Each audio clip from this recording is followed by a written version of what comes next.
Welcome to Natural Habitat Adventures Daily Dose of Nature. Today's presentation, Wild Neighbors, Human-Wildlife Conflict in India, is brought to you by NatHab Expedition Leader Varun Devaraj. Varun began his natural history career working with the Keystone Foundation in the Nilgiri Mountains, focusing on afforestation and conservation before spending 5 years at Sapura Tiger Reserve in India's Central Highlands, guiding safaris among leopards, sloth bears, wild dogs, and tigers. He worked as a consultant, helping wildlife properties with their programs, content, and marketing initiatives, and explored the trans-Himalayan regions of Ladakh before joining NatHab as an expedition leader in 2023.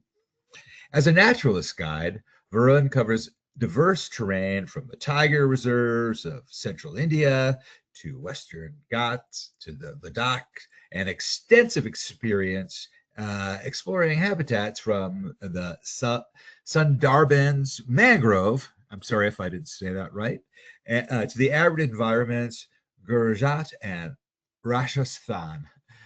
My pronunciation isn't great. Thank you so much for being here, Varun. The show is yours. Please take it away. Well, thank you, Rob, for that generous introduction, and thank you, everybody, for joining me on this conversation about wild neighbors, human-wildlife conflict in India. Well, just before I begin, I would like to just say a few words that this is going to be a little, the topic is a little controversial, so there may be some images that are disturbing. And, I have put them in because I wanted to give you a snippet or a view into the ground realities, and as well as maybe try to help you understand what goes into conservation in India and how things function on the ground. Now, this doesn't mean, I hope I don't offend anybody with some of these images, but some of these images are something that has happened in this country, and I would like people to get a realistic picture of what's happening in this country. Anyway, and thanks, Rob, again. And sorry about putting out all those difficult names in the introduction with all the Sundarbans and Rajasthan and things like that. I'll try and see if I can shorten them next time. Well, this image, this first image, if you look at it, it's, this is, one of the things that you see happen commonly in India. These are two elephants trying to get away from a group of people. And this may seem like, at first glance, it's like, why are these people doing this? And that is a natural reaction for most people. And I think through this presentation, I'll try and explain some of the reasons and some of the, drawbacks and problems that people face on the ground and the wildlife faces on the ground. And hopefully, I'll be happy to take your questions as well, and hopefully may just give you a better understanding of things on the ground. All right. All right, like Rob said, I'm going to skip through this, but my name is Varun Devaraj, and I've been in the line of wildlife and a wildlife guide and in conservation for about 15 years, working throughout India from the north to the south in kind of different habitats, and with NatHab since the year 2023. Now, for those of you who haven't been to India or have no idea about India, that's perfectly all right. And India is part of the Asian continent, and the Indian subcontinent is where the country is part of, along with Afghanistan, Pakistan, Bhutan, Nepal, and the other country, Bangladesh, and the other countries, Sri Lanka.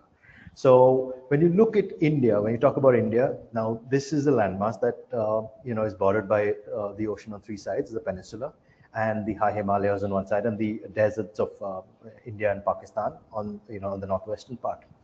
Now, as of 2025, when you talk about India, the landmass and its people, you're talking about this landmass, which is the seventh largest country in terms of area in the world, with a population of 1.46 billion people. And that's the largest population in the world, even more than China. And why these things are important is, as I pass through a few of the, the next few slides, you'll understand why I'm talking about numbers. We've got about 8,000 urban centers. To put that in perspective, urban centers, I'm talking about cities, towns and villages. 300 plus cities with over 100,000 people in each of those 300 plus cities. Now, just to that is a huge population, and just I'm trying to break it down in the simplest of terms, and a total area of 1.2 million square miles, and compared to the US, that's 1/3 the size of the US, with a population that's probably 4 times the size of the population of the US, or maybe even more, and all of that is squeezed into this landmass, and there's no way of putting it in perspective unless you travel the length and breadth of this country. But one probable way of, sort of making it slightly clearer in this next slide is, a picture from outer space at night. This is an image from NASA, and you can see those bright lights, and those bright lights are the big metro cities in India. And then along the western edge, you can see a faint light, and those are the cities. And then those dark patches are all forested areas. So on the southwestern edge, you find the Western Ghats. And if you see the chain of, the dark chain running along the north, that's the Himalayas. And if you see the area where you've got hardly any light towards Pakistan in the northwest corner, and that is Rajasthan and parts of Pakistan, which is the desert area. And the rest of the country is a maze of lights. Now, this makes you wonder how any of this wildlife has survived in this country. And that is one of the most amazing things that you'll come across when you're talking about Indian wildlife and in India.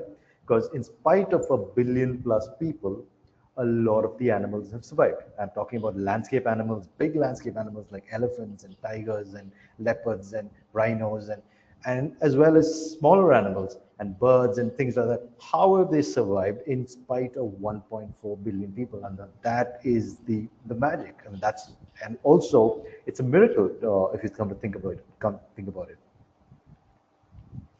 Now, of course, nothing happens overnight, and historically, India has had an affinity, let's say, to protecting its wildlife.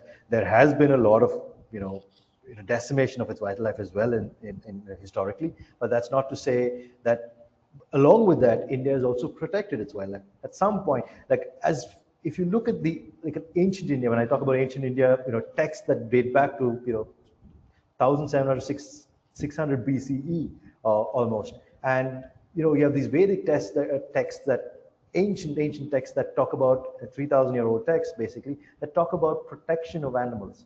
Now, even then, I'm sure the population was much less. The number of animals were certainly more.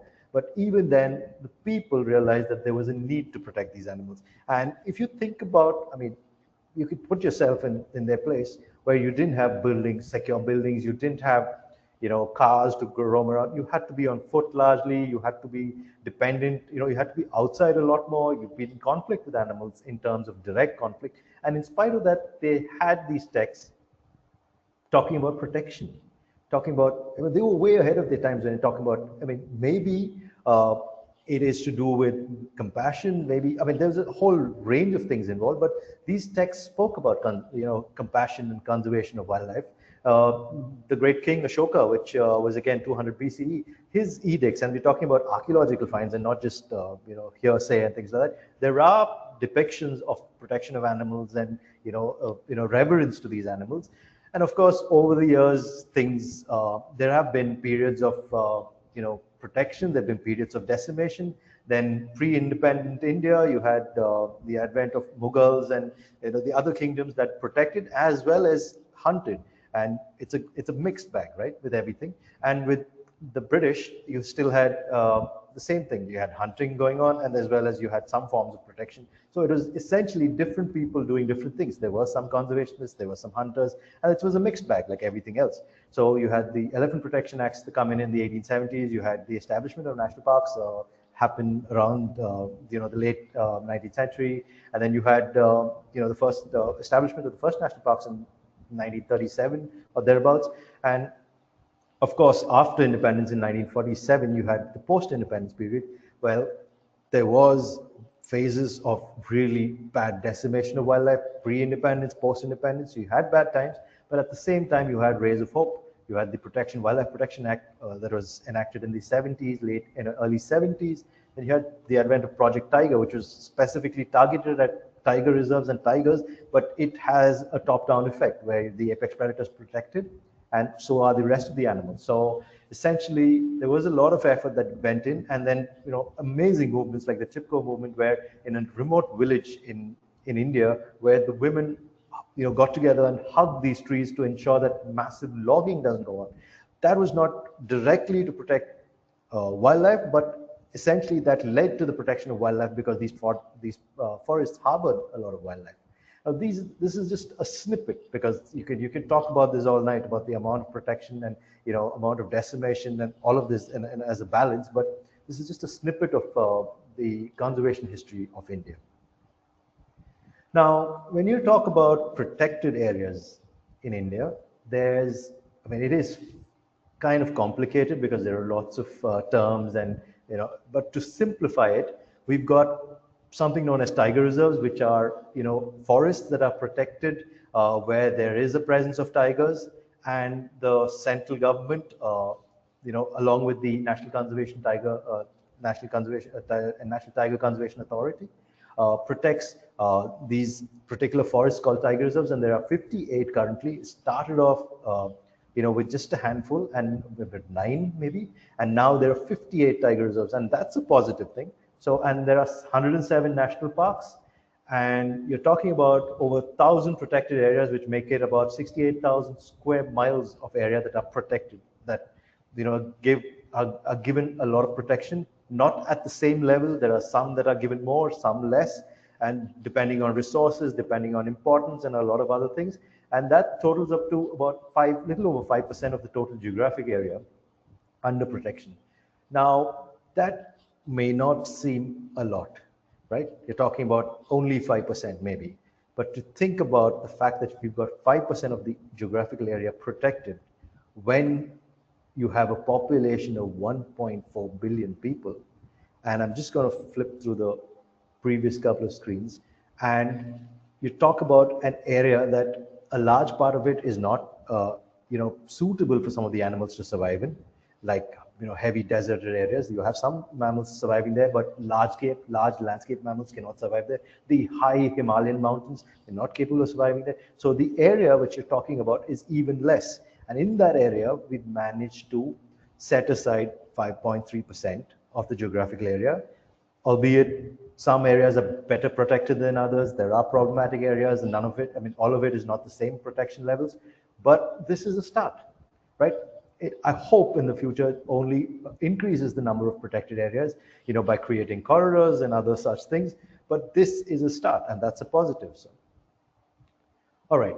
Now, when you talk about wildlife, human-animal conflict, you cannot, I apologize for people who are averse to snakes, but you cannot talk about wildlife, human-animal conflict without talking about snakes, because in India, arguably the largest number of deaths, when you talk about conflict with regards to human deaths, is due to snake bites. Now, of course, there's other smaller things like malaria and things like that, but again, that's debatable, but which lead to more deaths. But when it comes to snake bites, you've got you've got plenty of you've got many venomous snakes, but a large number of these venomous snakes are not venomous enough to kill human beings. And among the 20-odd plus snakes that can kill human beings, the big four, we call them the big four, which is the saw-scale viper, the Russell's viper. The saw-scale viper is on your top left hand, the Russell's viper on your top right hand. The bottom left is your common krait, and the spectacled cobra on the bottom right. Now, why are they called the big four? Well, because they account for almost 70% or a little over 70% of the snake bite deaths in the country.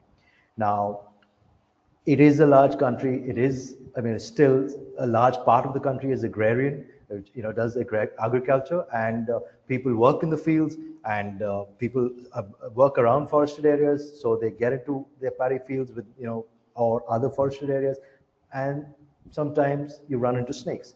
Now, this is not to snake, but if you look at the percentage in terms of the number of people, it is, every life is important, but it's negligible in terms of the number of deaths that happen in the country firstly, and the number of people. So it is not as common as you'd suspect it to be, but it's still substantial, right? So the next slide, we'll talk about, there are over 50,000 deaths resulting, and that's an underestimate, at least 50,000 deaths resulting from snake bites alone in India. And those are the recorded deaths. There could be more. And when you talk about conflict, because this is one of the highest areas of conflict, and the big picture that you see, these gentlemen, standing there, that's a venom collection center.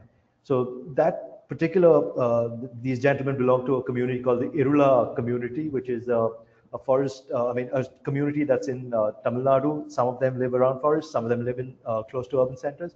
And they are excellent at handling snakes, because historically they were in the trade they were in the industry, or so to speak, of catching snakes for various reasons, for the leather industry, or for safety, removing them out of villages. That's historically known as a community for catching snakes, and they are responsible for generating over 50% of India's antivenom. Now, it is an amazing contribution towards protection of human lives, and also protection of these snakes, because they created so much awareness amongst people, trying to tell them that snakes don't have to be killed when you see them, because although they are venomous, there's a lot of education and initiatives that this community, along with the government, has done, and people, where they've firstly helped generate a lot of this anti-venom. And the serum that you see on your right side is called the polyvalent serum, which is a common serum for all the 4 snakes that I showed you, in terms of the anti-venom for all the 4 snakes. They work, and they're stored and every government hospital is supposed to store them. And largely, a large part of this anti-venom is extracted in these centers set up by these Irulas. Now, this anti-venom saves a lot of lives in India. In spite of that, a large number of people die from these snake bites due to various reasons. We can get into them in detail, but just on the top, just a couple of things would be not getting into the hospital on time, or maybe just ignoring the bites and thinking that it was a non-venomous snake, misidentification of snake, and things like that. There's a lot of reasons why these deaths happen, but the government hospitals stop this venom, and they try and have awareness campaigns in villages. They need to do more, definitely need to do more, but there is a start, and things can improve, but there is work going on. Okay, I'm going to move on to the next slide. Now, one of the biggest concerns when you talk about human-animal conflict is crops, right? In most parts of the world, you have this problem, in India as well. Now, when you talk about crop raiding, India is, like I mentioned, is an agrarian, is still a majority agrarian or largely agricultural based society. Now, over around 60%, if I were to take a guess, is still involved in agriculture in one way or the other. Now, that means a lot of farmers, and a lot of these farmers are not corporate farmers, and they don't have the ability to sort of have large fences and protection and things like that. So you're talking about small scale farmers who have small holdings, sometimes as little as half an acre, sometimes, little bit bigger. And so what happens is, this is their livelihood, right? And usually these rural areas are where the forests are. Now, you've got these animals, like the one on the left is an antelope called the blue bull, and which is notorious for raiding crops. They live in the forested areas, or sometimes even around the fringes of the farmland, and they're notorious for raiding crops. Now, for a farmer that's got a tiny piece of land, you're not talking about big landed farmers. You're talking about farmers who have tiny pieces of land, and that harvest could pretty much last him for 6 months of the year. That's his revenue for 6 months of the year. So when there's an animal that comes and runs, riot over his crops, yes, we have to think about these animals, but at the same time, if you don't think about these farmers, protecting these animals becomes almost impossible. So these farmers could lose their crop if a herd of a nilgai, for instance, the blue bull on the left, come in and run into his field. And on the right, that's a picture of an elephant that's run through one of the fields. That's a banana plantation. And you may ask, why are they planting banana around forested areas?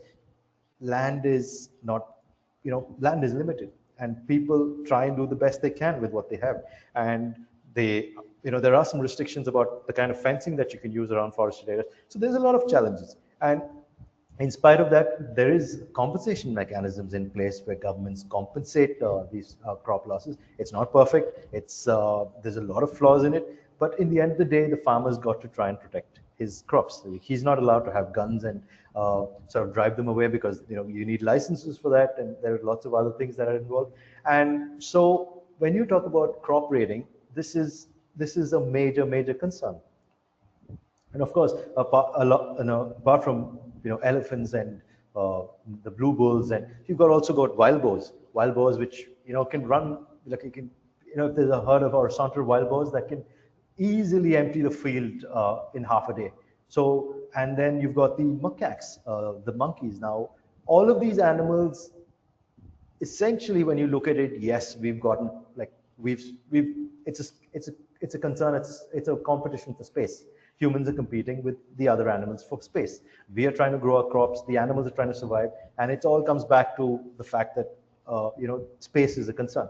But an Indian farmer typically has to deal with wild boars attacking his paddy fields or jute fields, or I'm sorry, cane fields and rice fields, and also macaques, going for his crops, the smaller crops like spinach that he grows on the fields, all sorts of smaller legumes and things like that. So there is a lot on the farmer's mind, trying to protect his crops, his family. At the same time, the government and the forest department are working on trying to protect the animals, making sure that they don't leave the protected areas. At the same time, when their populations grow, they've got to go somewhere. So it is a highly complicated matter. It's not easy to solve, and the farmers, for their part, are really reserved. And imagine losing your crop for 6 months of the year. I mean, your revenue for 6 months, and not retaliating. It takes a lot of self-restraint. It takes a lot of commitments from the government. There's a lot of mechanisms involved to make sure that there's no retaliation. Is there retaliation? Of course there is retaliation. There's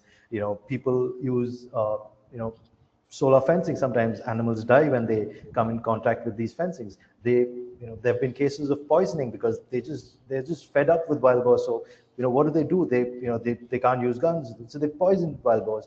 All of this happens. These are the ground realities of it. But in the end of the day, everybody's trying to survive. So that's, crop raiding is a major factor. And of course, now when you get into the landscape level of animals, like the big landscape animals like elephants and tigers, I'm going to start talking about the bigger animals now. The elephants, that is the one that really makes headlines, right? When elephants run short through a village, or people are trampled. And so if you look at it, these animals need large areas to roam.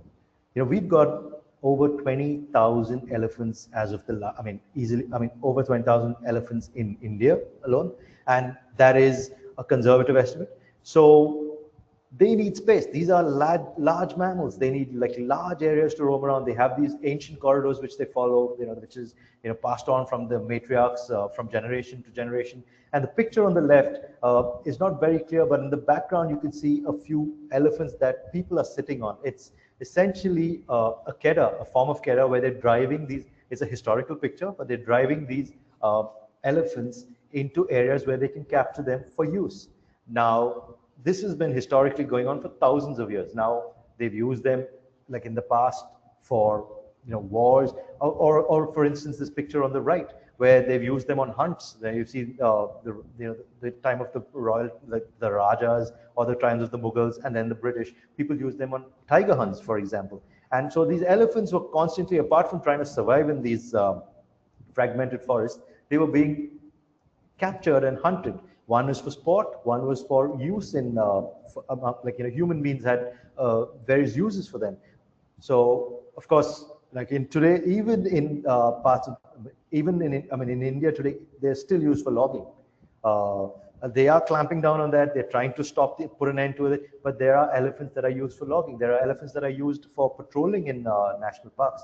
There are elephants that are used to clear up roads inside national parks so that people can move around and protect these national parks. So you have camp elephants in forests, and then of course the one on the right is a historical picture where they are war elephants. These used to happen, a few hundred years ago and in the past. But war elephants. So essentially, you're talking about animals that need a lot of room, and you're talking about people, using them for various purposes historically and in the present day scenario. So elephants, these are amazing, amazing, magnificent animals. But at the same time, in India, we have used them historically for various reasons. Like in other parts of the world, we have used them for various reasons, for logging, for hunting, for various wars, and like I'd mentioned. So that is the ground reality. And what's happened, one is space. Space is, it comes back to space. The top left corner, there is an elephant trying to get into a shop in a village because, well, there's competition for food amongst elephants within protected areas. And so they're trying to look for easy food, and that's natural. If you get easy food, most animals are trying to go for them. And so this particular elephant, which is a wild elephant, is trying to break into a shop in a village.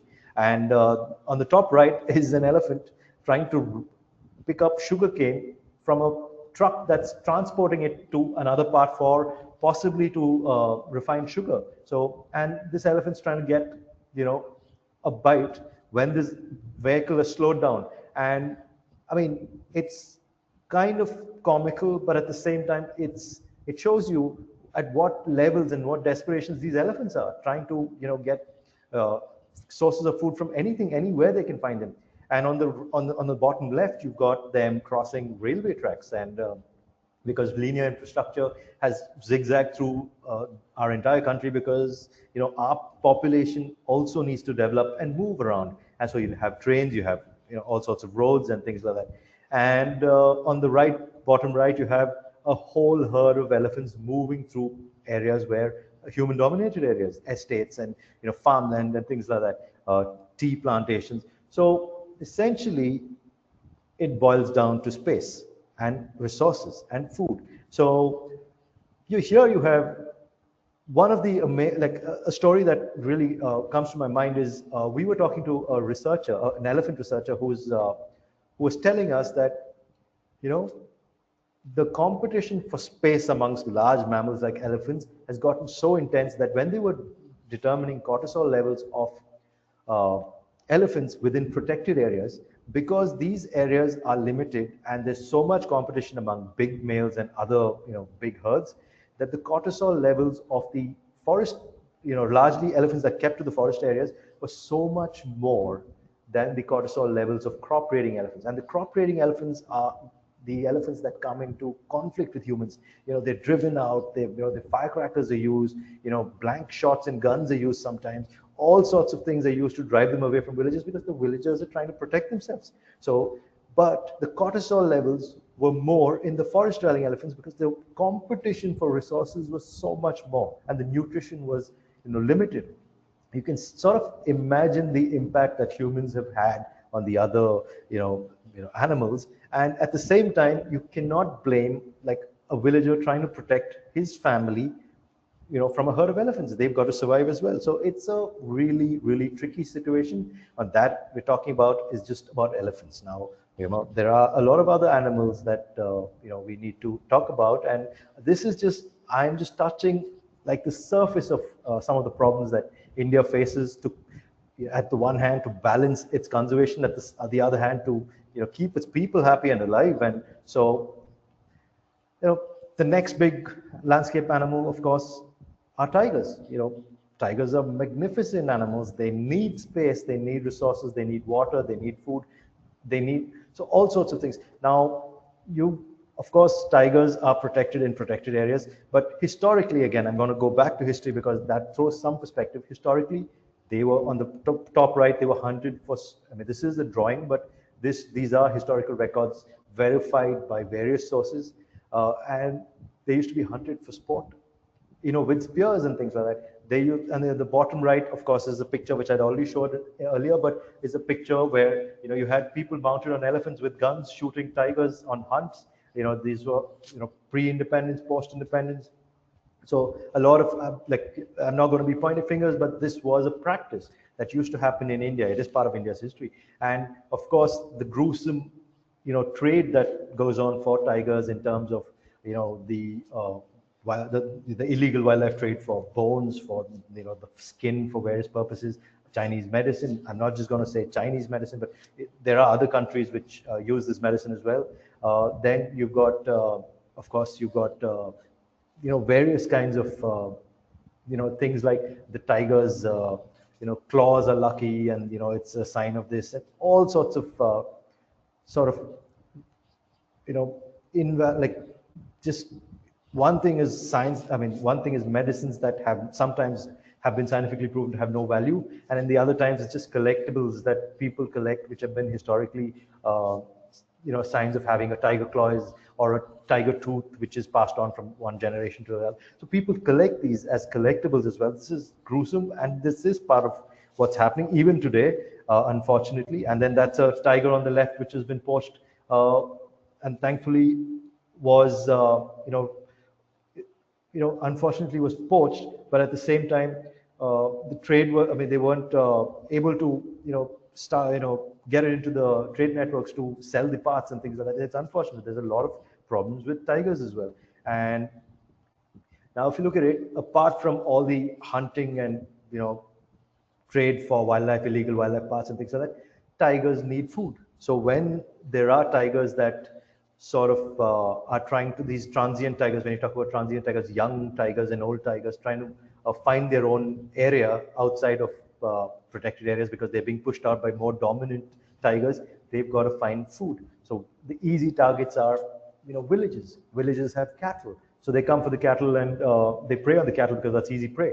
When that happens, again, they come in conflict with people, because people losing cattle, it's for that particular village or that particular family, it's loss of revenue. Of course, the government is trying to step in and there are compensatory schemes for loss of cattle and things like that, but they don't always work all the time and all time. That's another problem. So you have cases of carcass poisonings. You have cases of tigers being driven away from carcasses, and in the end of the day, it's easy for us to sit far away in villages and comment and judge them. But when you're in their shoes, it's going to be a hard call. And your children around you, you don't want the tigers coming into the villages. Your children are living there, so there's a lot of factors that you need to put yourself in the place of villages as well. So it is a difficult balancing task, like with the elephants. So you've got tigers coming in for cattle. You've got tigers coming. Sometimes the one on the right, unfortunately, is a case of a man-eating tiger that was finally shot down. Now, does it happen today in India? It does happen in India. Is it as common as it used to be in the past? No, because we don't move around forests on our feet anymore as much as we used to do. So people move around in vehicles and things like that, and largely. But in spite of that, you still have people in the villages going into these forest areas to collect firewood in areas where they're allowed to collect firewood. So sometimes in areas where they're not allowed to collect firewood. So you have cases of man-eating, and sometimes these tigers come out because humans sometimes are easy prey. So there are cases of man-eating that still happen, and unfortunately, in cases like that, it ends up badly for the tiger, because the tiger is only trying to look for food. At the same time, the villagers are trying to survive. The people are trying to survive. So it's a hard call again. There's no right or wrong here, but it's the reality. And that's with regard to tigers. Now, again, with other big cats, you're talking about tigers. Now we've got leopards as well. We've got other landscape mammals, but that is just to touch on some of the few big mammals. We've got wolves, we've got other animals. But in case of leopards, there have been cases of leopards coming to villages, mostly again to look for food. They're not out to, and when that happens, you inevitably have conflict with humans. Sometimes small kids have been preyed upon by leopards. Sometimes people collect, cutting firewood or hunting down for various reasons in forests, trying to collect forest produce, have been attacked by leopards. And one of the major reasons that leopards come into villages is also for dogs. They come to prey on dogs, and villages have dogs, and that leads to conflict with human beings. So there's a whole range of reasons. We can talk about just leopard and human conflict in India, for over an hour. But these are problematic areas. The leopards are another area of concern, and there are over almost 15,000 leopards, that according to the last count, and these are extremely adaptable animals. They do really well around human habitations, much more than the tigers, which are more dependent on forest areas. You have leopards in the big city of Mumbai, Bombay. So, in small forested patches within big cities, like which have over 20 million people, and leopards manage to survive there. So this is another animal that runs into a lot of conflict with human beings. So the picture on the left is a leopard being shot. That is a man-eater being, supposedly a man-eater that was shot after preying on a couple of people. Now, are there cases of certain leopards being shot, assuming that they are the man-eater and the man-eater still getting away with it? Yes, that's happened in the past. But but then there's no way of certainty of knowing that this is the particular leopard that was the man-eater. But in some cases, the man-eater has been shot. So there has been error on our part, getting the wrong animal at times. But you got to understand that sometimes they have to do this, because if they want to keep the people living in the villages which are around these protected areas on the side of the forest department or the conservationists, you've got to have them on our sides. Otherwise, there's no way you're going to be able to protect wild animals. And when this happens, you've got to be able to ensure that they are protected. You've got to be able to ensure that their villages are protected, their people, their children are protected. So you sometimes have to take it upon ourselves to hunt these man-eaters. Yes, you're losing one individual leopard or tiger, but you're also making sure that you've got a village on your side that essentially tries to be more tolerant towards these wild animals. It's a difficult balancing act, like I keep mentioning it. So that's with regard to leopards. Now, yes, now we talk about, the leopards and tigers in mainland India, where when I say mainland India, you're talking about peninsular India and the forested patches. Then there's other animals in remote areas, like, in the regions of Trans-Himalayas in Ladakh, where we have the snow leopards.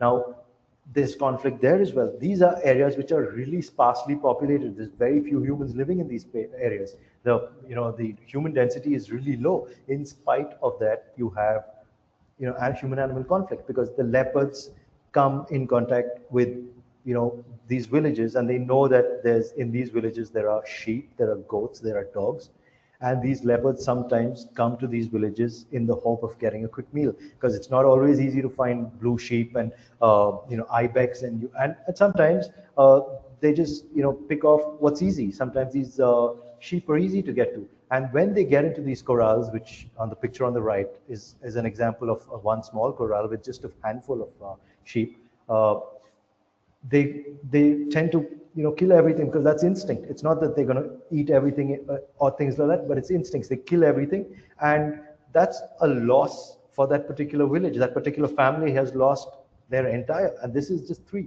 There have been instances of more than 20 being killed by one single leopard, because the leopard's instinct is to go for anything that moves and tries to kill it. So that entire family has lost their entire stock of livestock, and it's easy, it's for us, and it takes a lot of effort to say that, what, we need to do a better job of protecting these leopards, making sure that there's ways for them to escape from these pens and things like that. But you've also got to balance trying to keep the people in the village happy, because like I said, you have to keep everybody on board if things need to work. And indirectly, the kind of impacts human beings have.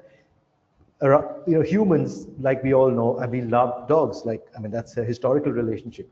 So these dogs are being hunted by leopards at times, but also when they get into, they form these small packs because they're trying to protect themselves. These dogs are trying to protect themselves, and they go on to hunt a lot of wildlife. They go on to hunt leopards, snow leopards. They go on to hunt smaller, they go on to hunt deer in the rest of India. They go on to hunt, wild boar. They go on to hunt spotted deer. So these dogs, as an indirect result of staying around human beings, and as an indirect result of forming bands, have now started attacking wild animals. So there's problems on both sides. And the picture on the left shows this particular dog trying to go after a particular snow leopard. And I have seen personally a pack of 7 dogs going after, two cubs, snow leopard cubs. And thankfully, in that particular instance, we did alert the forest departments and the forest authorities which is equal, which is the same as the wildlife services. And thankfully, the mother snow leopard, came out and managed to save the cubs and pull them off to a ridge where they were away from these dogs. Now that doesn't always happen. You have cases of snow leopards being attacked by these feral dogs, and these feral dogs are a result of human presence. So you've got to, human beings, wherever we are, we have an adverse impact on wildlife. Now, it is just the way things are, and we have to kind of try and balance it. Like, the government and the forest services are trying to do their job by protecting the wildlife in the area. The villagers are trying to protect themselves. It's a really, really tough balancing act, especially in a country as densely populated as India. You've got to keep everybody on board. You've got to take everybody on board. Otherwise, nothing's going to be a success. Like I keep harping on about the miracle of how all of this has survived in spite of, a billion plus people. But all of this is only possible if you've got the billion plus people on your side to protect these animals. And that's a really, really challenging job. Now, of course, it's really easy to talk about the wildlife, the people, and everything else, but nothing's going to be possible. Absolutely nothing's going to be possible without the front line. These are the forest rangers. You have the forest services. We have the forest guards that we call them, the beat guards, the range officers, and the guys that are actually on the field doing the work. Of course, everybody does their part, education is important and all of that, but without the guys on the ground, without the guys going out there and making sure that things are fine in these forests, in the areas around forests, in the villages around forests, nothing is possible. The picture on the left shows these guards walking in, dense forests sometimes with just sticks. Because in some areas you're not allowed to carry guns, and it's amazing the kind of sacrifices that these forest guards do make to make sure that the wildlife of India is protected, which essentially allows us to see the wildlife, which essentially allows our guests to see this wildlife.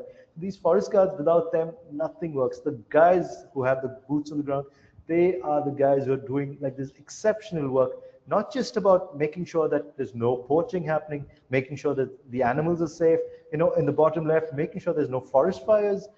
It is a problem. It's a global problem, not just in India. But these guys are there on the ground, making sure that these forest fires don't spread, keeping a tab on them, getting on these high, tall towers, making sure that they have a line of view to make sure that these forest fires don't spread.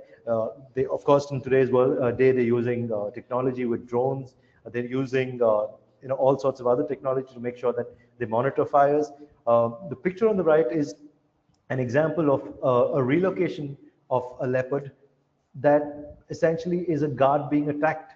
They put their lives on the line to make sure that these leopards that get into villages are then sometimes captured using cages and then re-released in these forests. Sometimes when they're trying to re-release them or get them in these cages, people get attacked. The forest guards get attacked. These are all the ground realities of what we're dealing with, and without these guys, there is no way any of these animals survive.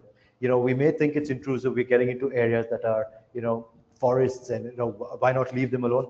But if these forest guards don't go into those areas, you've got to get other human beings who are going in for the wrong reasons. Maybe to poach, maybe to, for collecting, ivory, maybe for all sorts of reasons. So these guys are at the forefront of this fight. These guys are the ones that are absolutely, sometimes they're on cycles. The picture on the right bottom is they're on cycles. In this particular case, in certain parts of India, they're allowed to carry guns, so these guys have guns.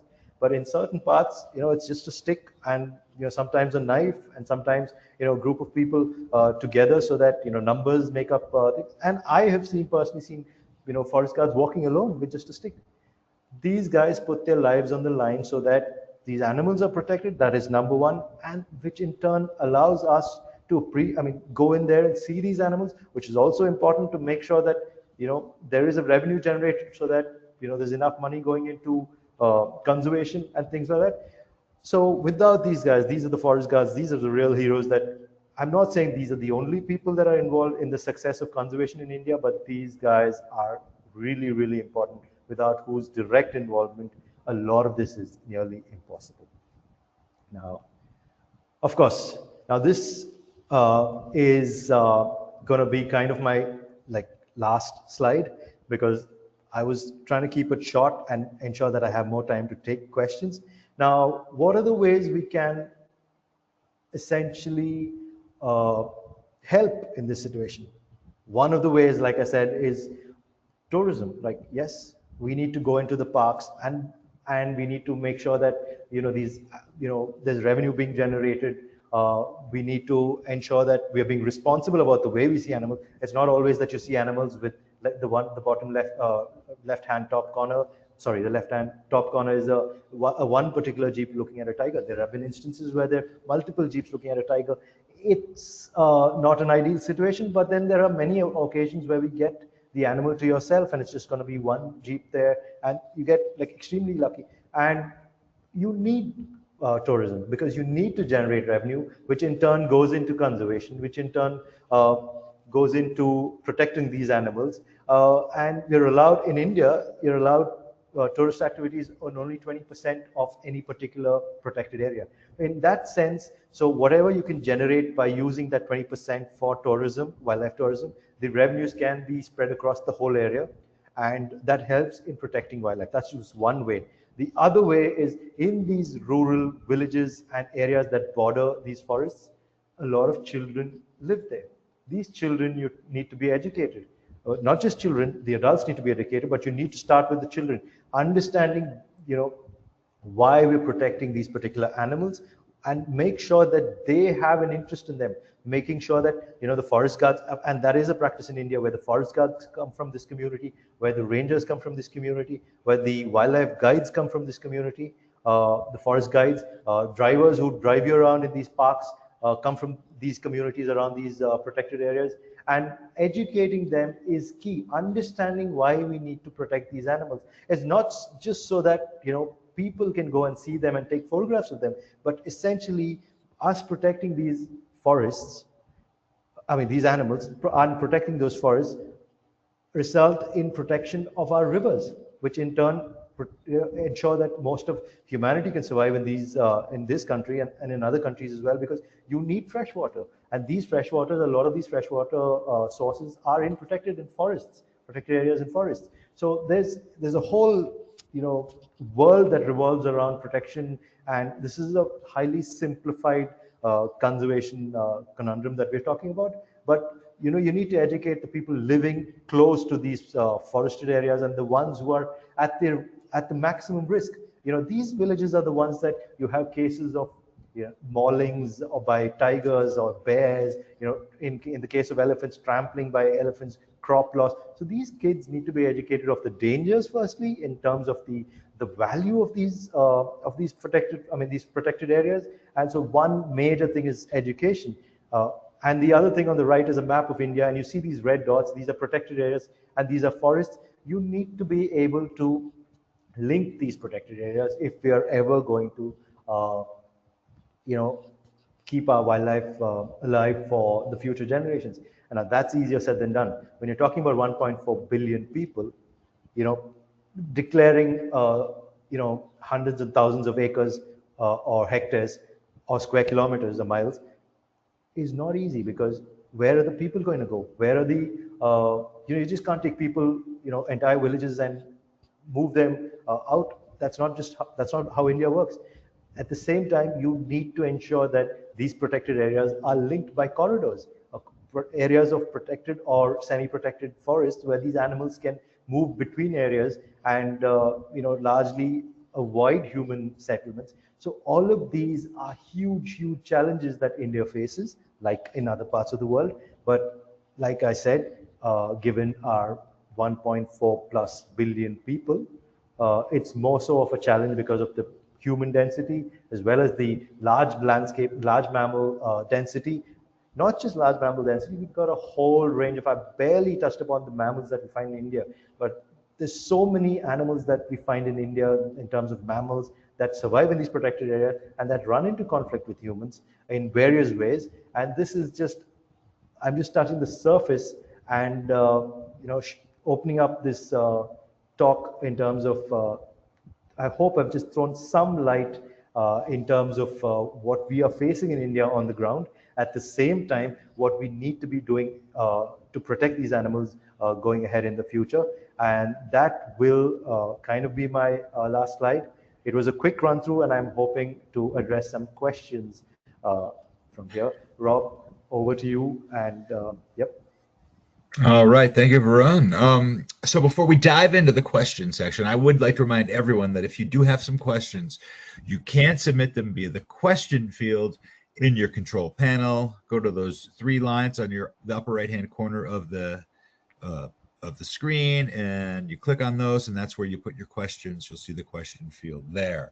So there are places in the U.S. too that the government is requiring cities that don't have that available land to convert some of these wildlife parks and corridors into high density housing. Is that a struggle that is happening in India as well? Well, you can imagine, Rob, in India, well, the US has a huge population. If I'm not wrong, over 250 million people, or close to 300 million people. But you've got to understand that India, the population of rural Indians is over 60%. So to set aside areas, especially around these rural populations or even in cities, is extremely challenging. It's not impossible. It's not impossible, but you've got to have consensus from a lot of these people. And gaining consensus because of our federalized forms of government. We've got various states, we've got various state governments, we've got various village councils, we've got, it's a highly complicated political structure along with our population. So getting consensus is extremely difficult. To get everybody on board is extremely difficult. So to make overnight, moves in terms of housing or otherwise is challenging in India because they move at a slow pace. But at the same time, our wildlife necessarily may not have that kind of time. So yes, in terms of housing, there are moves to make sure that largely India is moving towards a model like everywhere else to move rural populations towards urban centers. And that is true. But it's much, much slower in India. Yep. Great, thank you for addressing that. So you showed a picture of a man getting attacked by a leopard. Did that man survive the attack? Yes, that man did survive the attack, and that's a forest guard. And the thing is that that's just one picture. I mean, this is, like we said, a heavy topic, a serious topic that we need to discuss. But a lot of the pictures, I mean, there are some other pictures which I didn't want to show in here. There are, this forest guards get attacked from time to time. I wouldn't say regularly, but from time to time, forest guards get attacked. And that is the ground realities. Now, some of them don't survive. They end up dying. Some of them survive. And in that particular episode, the person did survive, but that is what that's the sacrifice these forest guards are, making so that these animals are being protected. Yep. Gotcha, thank you. So you talked about these wild feral dogs. Are they assorted mixed breeds, or is there like a particular breed? They must be really large, I'm guessing. Well, there's a huge feral dog issue in India when it comes to protected areas and around protected areas. Now, just up in, I'll give you an example, like just up in Leh, in Ladakh, there's, from a recent survey, there were over 4,000 feral dogs just in the city of Leh. Now, that's up where we see the snow leopards around Leh and those parts. Now, it is a huge problem. And these breeds essentially are a mix of certain breeds like the Tibetan Mastiff, and in Ladakh, that's the case. Whereas in the rest of India, they're breeds mixed with Indie breeds, which are local breeds in India, with some other breeds. And these are really hardy dogs, which are then gone on to form packs. And they have like a wolf pack, essentially. And they go on to hunt wild animals. Sometimes they go back into these villages and they are loosely affiliated to certain villages, like families within these villages, they get fed scraps, and then they go back and they continue to hunt. So it's a really complicated relationship that they share with humans, as well as the problems that Indian wildlife and the forest department faces to try and keep them at bay as well. But these, like to answer your question, these breeds are mixed in various parts of the country. They're various breeds, and gone on to form almost semi-wild packs of feral dogs. Yep. And how are they controlled? Well, that's a topic that's, well, there are these programs, and essentially, right now in our Supreme Court, our highest court, there's been, verdicts to essentially move these feral dogs away from mostly urban centers right now, because that's where the most conflict with humans are.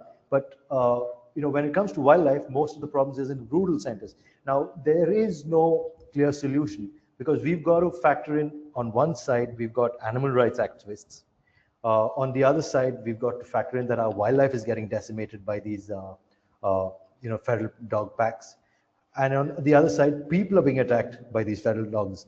So, I mean, there's a huge range of, problems, but there is no one solution. There is a solution of sterilizing these dogs, but you've got to understand the number of dogs that India is facing, like feral dogs, and the scale of sterilization is so slow. And some of the sterilization projects are not successful as well. That firstly, the government is overburdened. Secondly, they are multiplying. Thirdly, there is no clear strategy in place. On paper, there is. In terms of ground realities, there is no. So it is a huge problem, and that's getting bigger by the day. Yeah. Thank you for addressing that. So how come some of these man-eating leopards, how come they're not tranquilized and maybe put into a zoo rather than euthanizing them? Well, they happen. A lot of them are put in zoos. But every once in a while, what tends to happen is it gets out of hand, and they just need to euthanize them, or because of, it's more about pressure from human beings in rural areas, and sometimes, politicians get involved in the mix, trying to get the support of the villages on their side. So there's a whole, complicated mess. And so there's so much pressure on these forest department people, and if there's tigers that have gone on to kill more than 2 or 3 people, and there's solid pressure from the villages, because the villages are like, you do something about this man-eater, or else we are going to take it into our own hands. And in situations like that, euthanizing becomes, I'm not saying the only solution, but they do it. But in a lot of cases, they're tranquilized, and they're moved sometimes into other protected areas, and sometimes into zoos, because if there's no other way, they're moved into zoos. Sometimes, they moved into other protected areas, and in the hope that they don't go on to continue, picking off other humans. So that happens as well, Rob. So it's not just euthanasia, but in some extreme cases, it does happen as a form of, trying to keep the village on your side. Because at the end of the day, it's easy for us to judge, but when children are being picked off, or somebody's being picked off, people people react, and sometimes euthanasia is used. Yes, but that's not the first solution, but it does happen. Yeah. So it almost seems like human overpopulation is part of the problem too. Definitely one of the major problems. And we are now coming back to, addressing that. We are slowly making the downward curve in terms of the replacement numbers, but that's going to take a long time before the impact on wildlife is going to be drastically reduced. So we're talking about time here, time's of the essence, and wildlife doesn't have the time, and human populations don't come down overnight. So yeah, that is a huge problem. Yeah. Well, thank you, Varun. Unfortunately, that is going to be the last question that we do have time for today. So I'm going to like to throw it back to you for some closing comments. Well, I hope, part of this presentation was to present the ground realities. This was not to, it can go down a depressing line. I understand that, but part of the problem was to throw light on the realistic picture on the ground. But remember that, the people who are watching this and things like that, we need to come down, not just to India, to other parts of the world as well, to travel and see these wild animals and, contribute in terms of conservation and things like that for these animals to stand a chance. So it's not all negative. There are certain positives that are happening in terms of conservation, but this was hopefully a picture into the ground realities of what's happening in India in terms of human-animal conflict. And I thank you once again for spending this time in your busy days and spending this time and watching this presentation. And hopefully some of you can visit India to try and get a better understanding of what's happening in India. Thank you. Thank you, Rob. And thank you for taking the time to present this important topic to us today. We need to keep talking about this. And I'd like to thank everyone who joined us today. So if you are interested in information on how you can travel to India with NatHab, please give us a call at 800-543-8917 or send us an email at info@nathab.com. Our adventure specialists are happy to help you out.